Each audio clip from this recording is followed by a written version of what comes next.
Wales TUC General Secretary and the time has come campaign supporter Shavanah Taj. Thanks for joining us today. Thank you. Thank you. So the one of the biggest issue is now Turkey's war crime, as you know, and the chemical weapons situation is getting worse as well. There have been reports emerging from the region recently that the Turkish government is using chemical weapons in its war against the PKK in northern Iraq. What do you make of these reports and the response of the international community, first of all? Well, look, these allegations are deeply concerning. They're very, very worrying.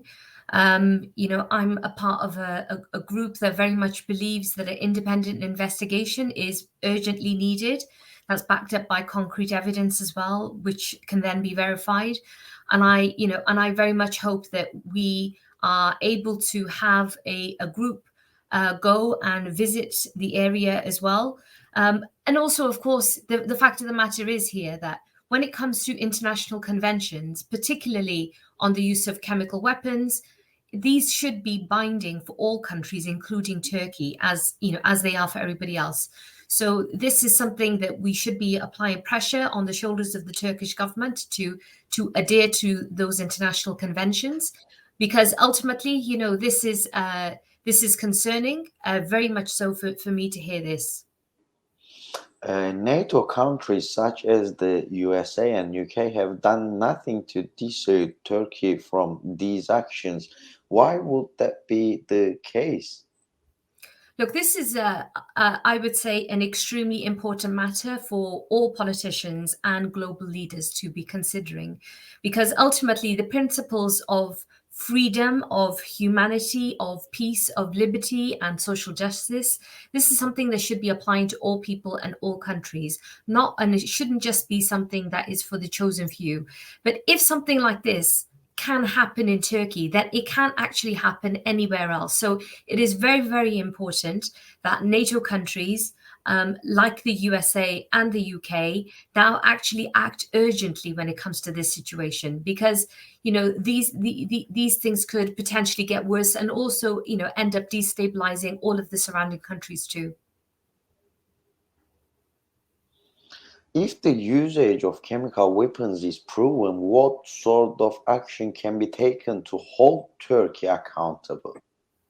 Well, look, chemical weapons are supposed to be banned under international law, but nevertheless, we've seen numerous, alleged and proven chemical attacks. For example, during the civil war in Syria, of course. And the international community has now found ways to address this problem, but it hasn't always managed to exclude the possibility of further chemical attacks once and for all. And nor has it actually ever genuinely created, I would say, accountability for the perpetrators as well. So, for example, in the establishment in 2018 of the Investigation and Identification Team within the Organization for Prohibition of Chemical Weapons, that was actually a step in the direction. So now we have to maintain the OPCW's effectiveness, and they must move closer to accountability and upholding the international norm, which is the non-use of chemical weapons. And the European Union and its member states as well should genuinely consider shorter and long-term steps as well, such as emphasizing the norms of the viability over potential threats. We should be pressing the United Nations General Assembly as well to employ the Uniting for Peace principle as well, which will help enhance national criminal investigations and or adopting universal jurisdiction as well, pending the possibility of international legal prosecution for chemical weapon use as well. So I think those are some of the things that should be happening. Thank you. You recently also signed up the coalition against chemical weapons in Kurdistan. Can you tell us a little more about that? Yes, so we are a group of trade unionists, of activists, of members of civil society groups, social justice campaigners and lawyers who have come together because we are deeply concerned to hear that the situation is getting worse for Kurds.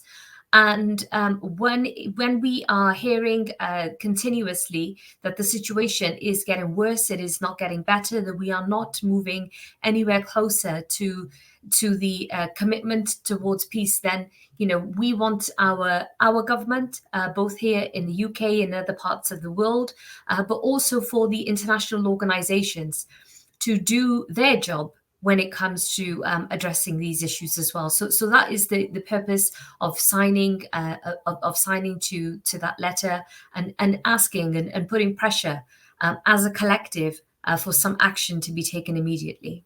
What should the international community be doing about the use of chemical weapons by Turkey? Turkey's war crimes are getting worse day by day, but international community is still keeping silence. So what else should be done? Well, I think that as I've said, the issue around the usage of chemical weapons is actually illegal. People should be, engaging with Kurdish activists, with trade unionists, with politicians who are talking about these issues. It is important for people to understand how all of these issues are interconnected. If we want to live in a society, in a world that is peaceful, that is safe for everybody, then this is a matter for everyone to be engaging in as well. But as international trade unionists, we stand with you, because we always say that an injury to one is an injury to all. Finally, what is your message to the Kurdish people who are being attacked by Turkey in this way? Well, look, this weekend I was a part of a international delegation. I was in Turkey some years before the pandemic, a year before the pandemic, and the situation then was very bad. What I heard this weekend, it tells me that the situation is even worse. The isolation of Öcalan is extremely concerning continuously.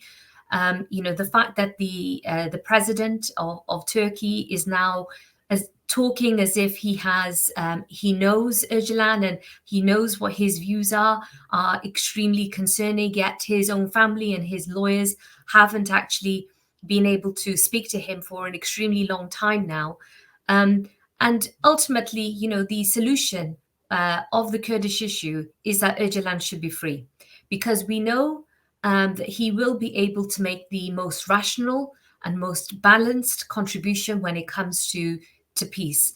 But there are also very much, I had some alarming examples and concerns raised over the weekend, particularly over some of the violations that are taking place in other prisons too, outside of Imrali. And these situations are all interlinked.